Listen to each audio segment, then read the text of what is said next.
the four areas to very briefly address. Something that myself and some colleagues are calling current certainties.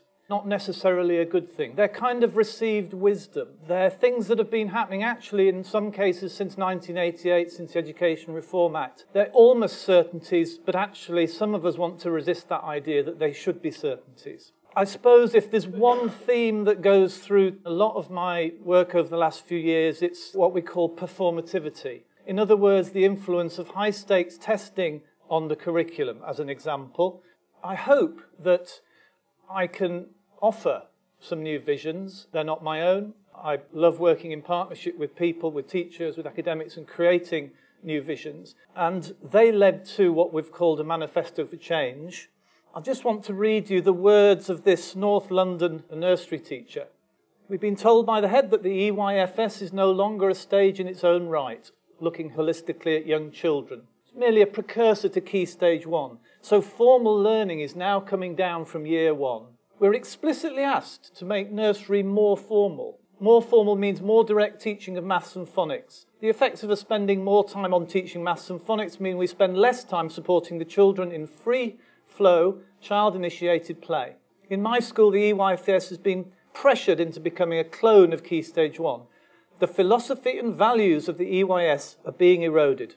Yes, it's only one teacher, although it's part of a small study that a colleague of mine did looking at the issue of how do things like the phonics screening check affect the curriculum and the activities of the classroom.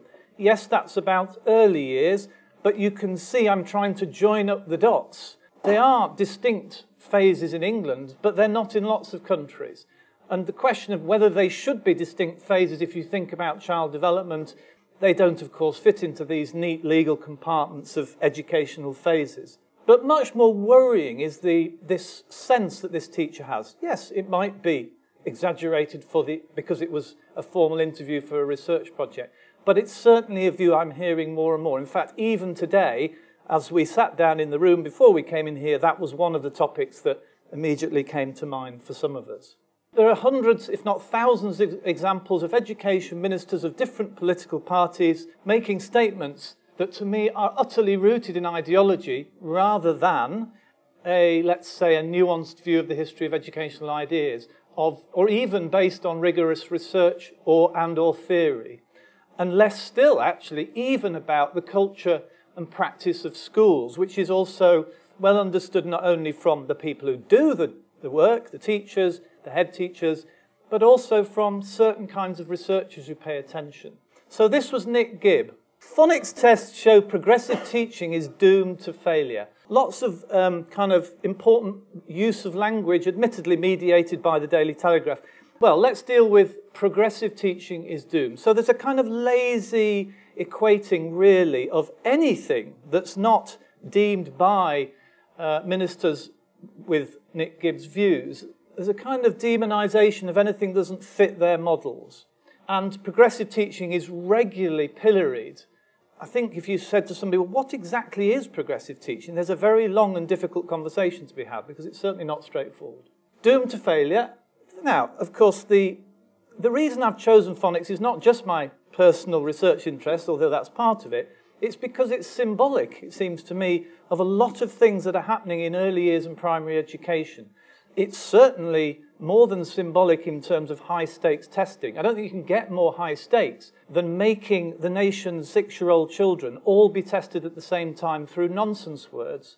But what I always do, and have done over my career, is to say, well, okay, let's look at the evidence behind this. Now, the debates about reading are contentious, but let's take this specific point. Nick Gibb's claim is that the phonics screening test is a good thing. Even his own evaluation that the NFVR carried out does not, as you can see from the quote, does not support his contention.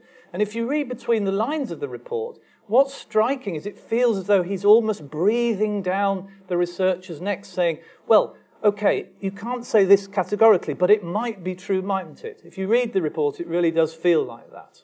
The evidence said, as the quote makes clear, that the analysis of the scores in the data sets were not conclusive, and that there were no improvements in attainment or in progress that could be clearly attributed to the introduction of the phonics screening check. It does also say that there was evidence of improvement in attainment, but that would take us into an extremely complex and lengthy area of the extent to which education in a country has improved over time. And it's very difficult to answer that question, although there are lots of rather interesting pieces of research that have attempted to do that. A small example of ideology and performativity.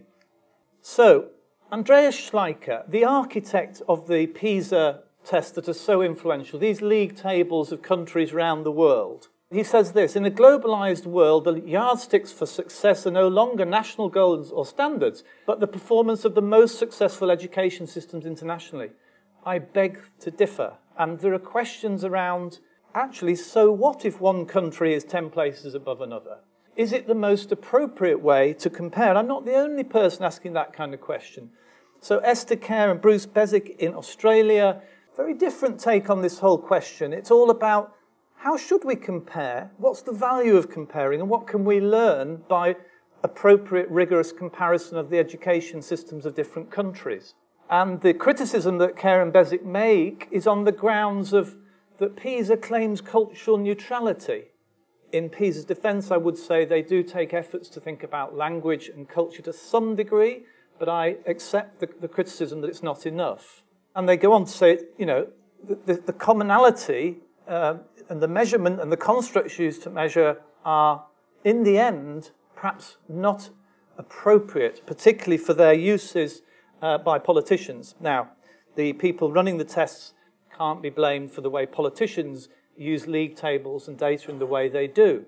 Another example, same topic, performativity, this time from Japan. But I was really struck by this academic from Japan who took the idea, Beck's sociological idea of risk, and applied that to what she claims is the influence of performativity on the curriculum in Japan.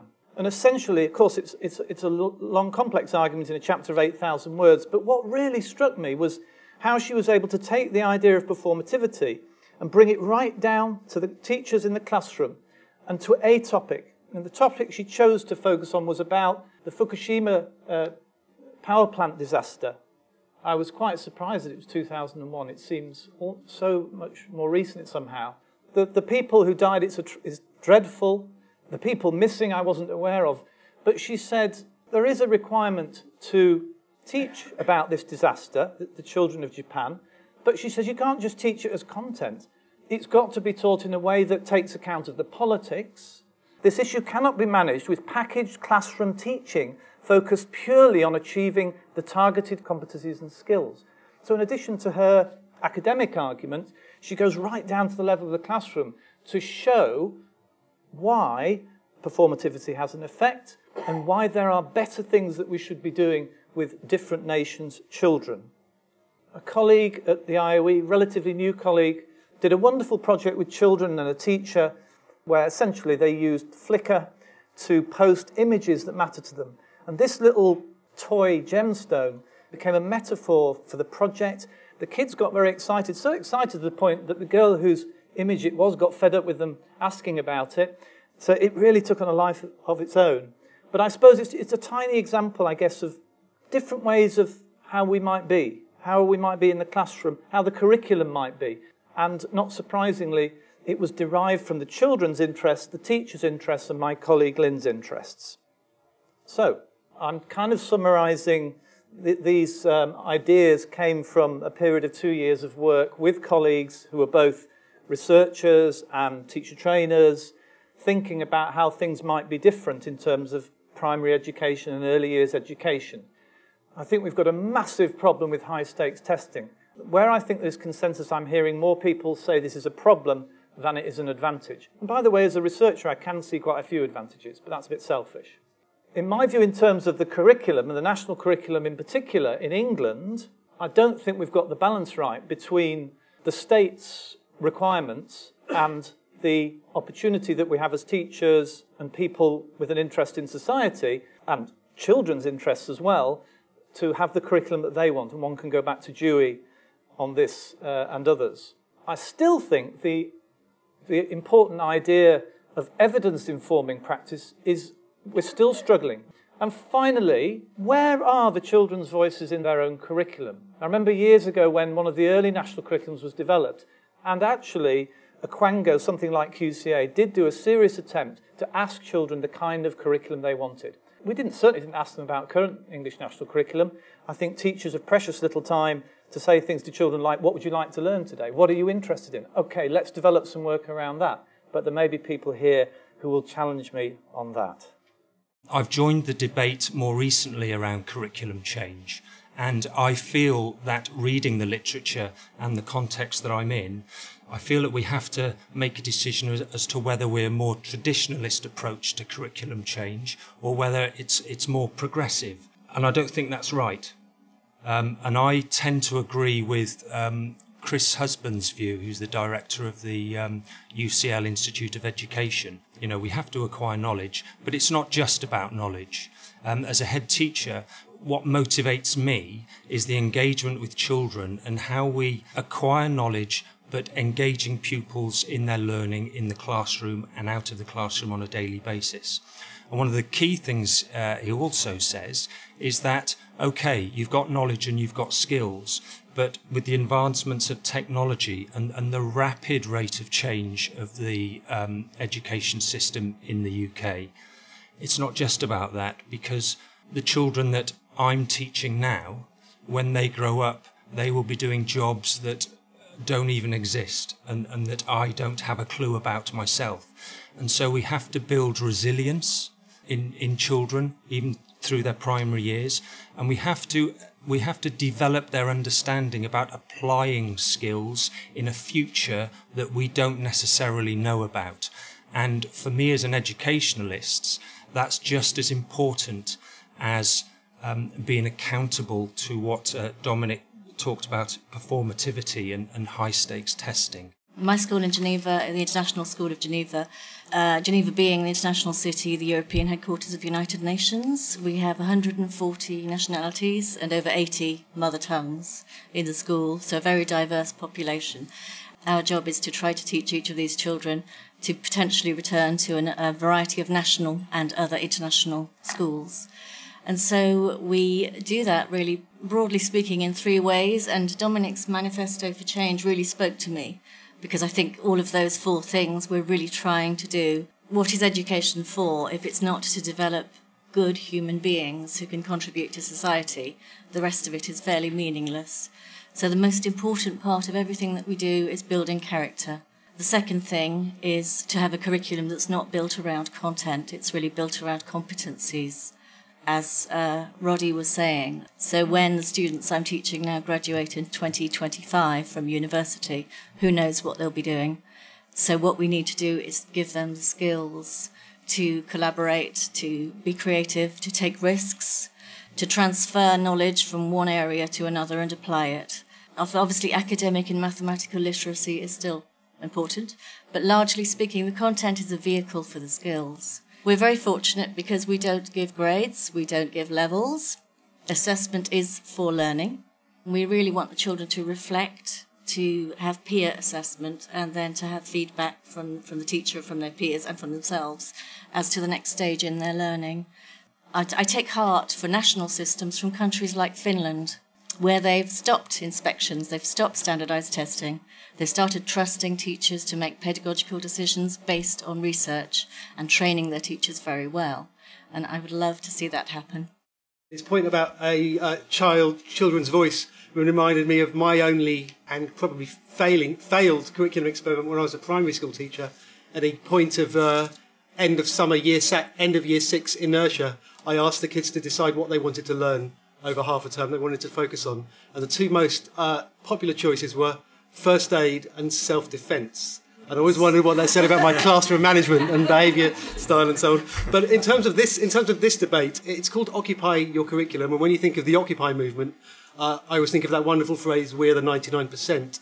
And in terms of this debate, this is not evidence-based at all, but I think that despite this government's promise on giving schools greater curricular freedom, my guess is 99% of primary schools feel more constrained than they did 5 years ago about their curriculum choices. Now, when I say curriculum choices, I think real curriculum design is not just about freedom within the national curriculum. It's about giving schools genuine protected space to define their own priorities for learning that can complement what's nationally prescribed. So if schools are constrained in this way, and maybe it is an if, I'd love to be refuted in a way, does this matter? Perhaps government and all its levers are forcing primary schools to focus on the right things, particularly improved expectations in literacy and numeracy. And I'd say it does matter in two ways. First of all, intrinsically, regardless of whether it raises attainment, I just think it's a fundamental right for schools and teachers to have greater collective agency, and that means collective agency with their pupils and with their communities over what they teach.